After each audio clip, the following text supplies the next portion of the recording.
right, 7 rings this week. 1 platinum, 3 gold, 1 corrosion resistant, and 2 costume. It's been a busy week. I tell you, we've had some awesome adventures this week. The first one I'll tell you about, John Boy actually found a gold coin. I mean, a beautiful gold coin. It's an Army commemorative coin, $1,000 coin. He didn't post a picture of the coin on his Facebook to kind of grade it out. And then I saw somebody post they had lost the coin. I knew what the coin looked like, and it was the exact coin. Of course, John Boy, you know John Boy, he's going to give anything back he can. If we know for sure, we do have to do a lot of investigation to make sure somebody's not to scam us, but this was a 100%. What it was, a grandfather who's now deceased had given all his grandkids gold coins. And the father of her, she actually made a little bezel around it and water around her neck and fell in the water. And John Boy's on the water's edge and he boop, got it. Awesome, man. It's a beautiful coin. I'm going to put some pictures up there so y'all can see it. Had an awesome return. You'll see that on another video. We met the girl down there where she actually lost to that and did a beautiful return on it. I know she was super happy to get it back. And good ending on that story. I did a platinum ring recovery. I got a call and I lost my platinum ring. And they had actually gone out there. When I got there, they had marked off the whole area with seaweed. So it was one particular area. They knew they had lost it somewhere in that area. I think they had put in a chair, flipped the chair up, whatever, and got in the sand. But anyway, when I got there, they had it all marked off perfect. It took me about 5 minutes. And bam! Got a nice, beautiful platinum ring return. After I returned that ring, I said, let me just go walk the beach right here. And I struck a gold ring, cardinal gold ring. I caught it because you do the right thing, get things back, and then karma takes care of you. Anyway, I dug a gold ring there. Let's see what else we got. Then I got another call about a 24 karat gold wedding band the guy had lost. He actually was in the military, and then him and his wife both got their rings made in Bahrain. Because you don't really get 24 karat gold here. I don't know if they even make it in America. But overseas, there are some that make 22 karat, real high karat gold. He had this custom made, 24 karat gold. I've never found a 24 karat gold ring. Somebody else commented on one of my posts on my Facebook. I've, taken 40 years, never seen a 24 karat gold, never found one. But anyway, we got there. And he said it was custom made gold. I was kind of thinking it was kind of a nice, wide, bigger band. So I started hunting the water. I'm waiting for a boom, real tough hit. And I'm going for about over 2 hours. I'm in that water, back and forth. I gridded it off like 3 or 4 times, the area that they thought they lost it in. I finally got a hit. Only about a foot of water. They said it was way steep, but the tide would have gone down by then. But it was a 26, which isn't bad. But anyway, I dug that thing up, I picked it up and walked out. I don't think this is your ring. He's like, that's my ring! Oh my God, that's my ring! Anyway, a very happy, satisfied customer. 24 karat gold back to him. Let's see, 2 days ago. Yesterday, I was out at the beach going along. Actually, I met a couple of my friends down there. They were right there beside me. Boop, boop, boop. 26 on that triple score and the legend. A lot of times it's either a nickel, pull tab, or gold. I said, okay, it can be pull tab, whatever. Pop that thing out, that gold popped out of there. I saw it in the sand. I knew that was going to be gold. Oh my God. Beautiful ring. I'll put a picture up there. It's actually got some real diamonds on it. It's a man's wedding band. It's got real diamonds across it. Beautiful, beautiful ring. Right there, man. Sean, my friend Sean was right there with it. Oh my God, that's a beautiful ring, man. And it is really nice. It looks like it lost not that long ago, possibly. But loving finding that gold. That's 2 gold I found this week. I gave a gold back. I gave a platinum back. It's been a busy week. Oh my God. I did have multiple days where I found, little sterling silver, angel wings, and maybe I'll try to put a couple pictures up there. even today's, I got 2 rings today.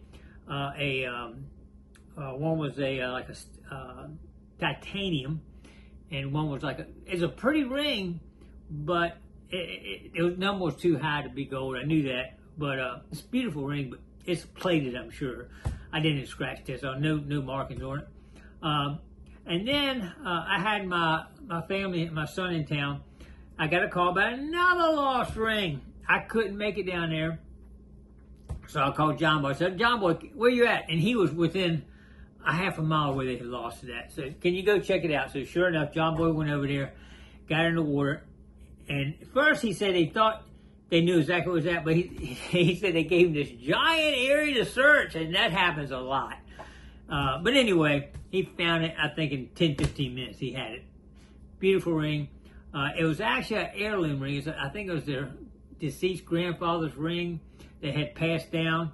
So, you know, it's amazing the stories that go with so much of this jewelry. It's unbelievable how much stories go with it. But anyway, they were really super happy to get that ring back, being a memento from the family and everything. So that worked out good. Anyway, it's been a busy week.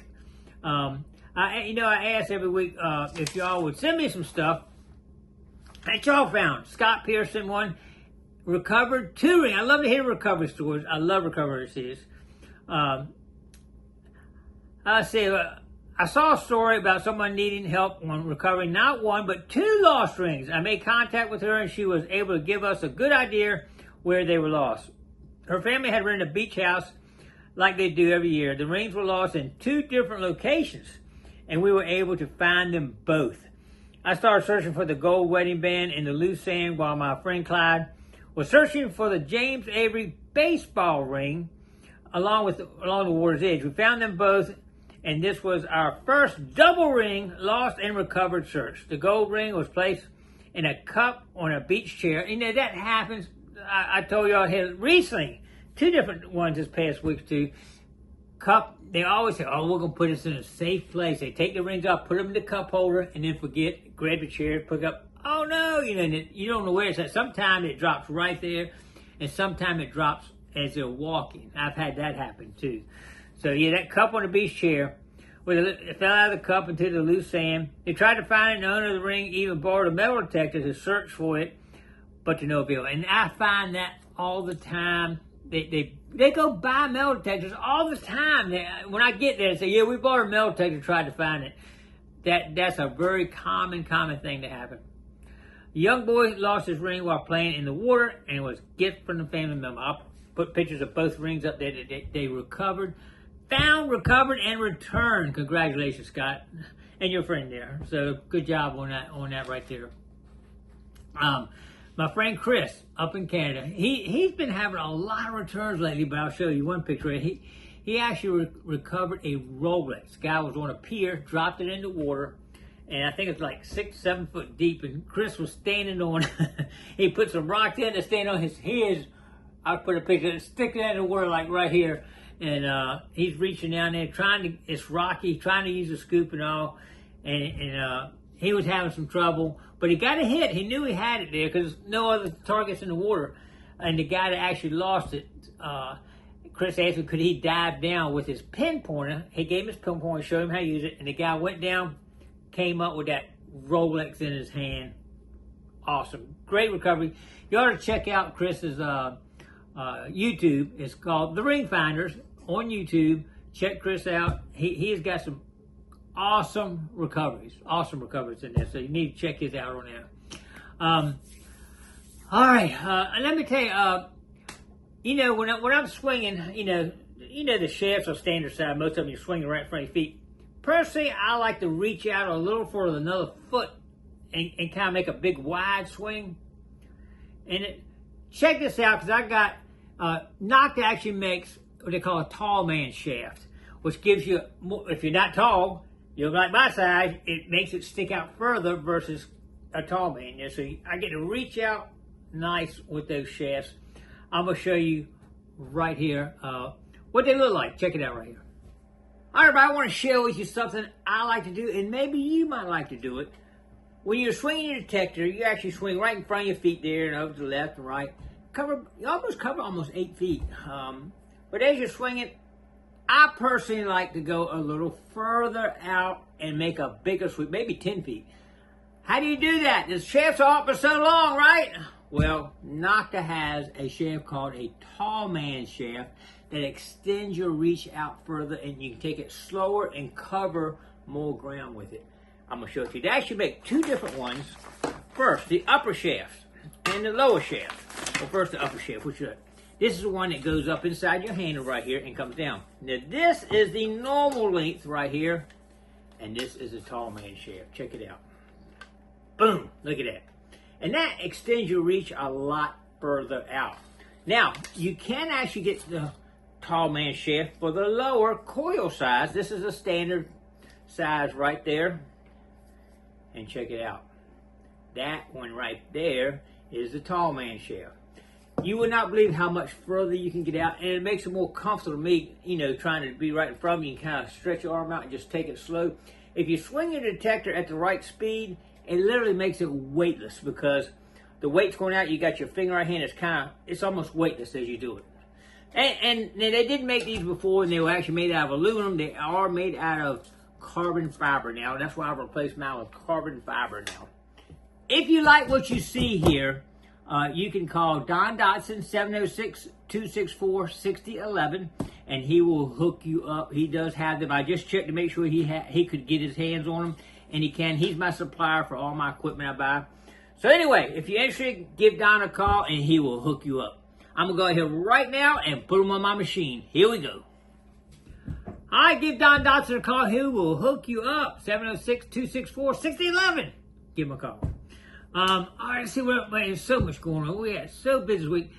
I actually posted, I was in the food line here the other day, and I looked in, I always go by the Coinstar and look in the Coinstar reject, because a lot of times it rejects silver. Silver will not go through the Coinstar. Sure enough, I saw a 1963 silver dime in there. I posted it up there, and it's amazing the number of people. I'm not the only one. Amazing number of people use the coin, go and check the Coinstar every time they're in the room, in the store. And some people they found all kind of silver coins at the Coinstar and foreign coins. It's crazy how much people posted on my Facebook. If y'all want to see some of that stuff, go to my Gigmaster on Facebook. I post a lot of pictures and stuff like that on Facebook and daily stuff. So y'all might want to go check out the Gigmaster on Facebook and stay more up to date what's going on with me, all right, I tell you what, the giveaway, the real cut Spanish real 1700s. Let's see who won that right here. All right, it's time to pick the winner of that beautiful cut Spanish real we gave away last week. All right, as y'all know, the first thing we need to do here is put the link to the video right here, and we're gonna filter duplicate users, the comments. Filter by comment. And what's the word? Everybody remember the word? Karma. Who's got good karma? Hopefully somebody's going to have some good karma right now. All right, number of winners is 1. Show random names. All right, we're going to get the YouTube comments. And how many we got going on here? 87. You have a 1 in 87 chance to win. Are y'all ready to start this giveaway? Let's get it right down here to the bottom right there. And look for your name come across. And here we go. Who's going to win that beautiful coin? And the winners are Brown 2895. Karma is like they say. You reap what you sow. Thanks for the updates. Awesome. All right, just send me your mailing address to gigmaster2718@gmail.com. Congratulations. Hi, congratulations. We have a winner. Hopefully we're here with you within 7 days. You got to let me know you are the winner and send me your mailing address for that beautiful Spanish cut real. Y'all know I'm getting ready to come up on a lot of shrimping and cramming I do in this time of year in the next month or two. We are testing different areas for the shrimp. We did catch 7 pounds the other day, and I already ate them. They were good. But you'll be seeing a lot of crabbing and shrimping coming up. All right, I don't want to hold y'all up too much longer. I know it's a little bit longer video, but it's just been so busy this week, and hopefully it stays that way. And summer's going to end before you know it. So let's get out there, enjoy summer, and have a good time. I appreciate everybody coming along today. Don't forget to click like, comment below, share, and subscribe to the Gigmaster. We'll see you tomorrow on another adventure. Stay tuned.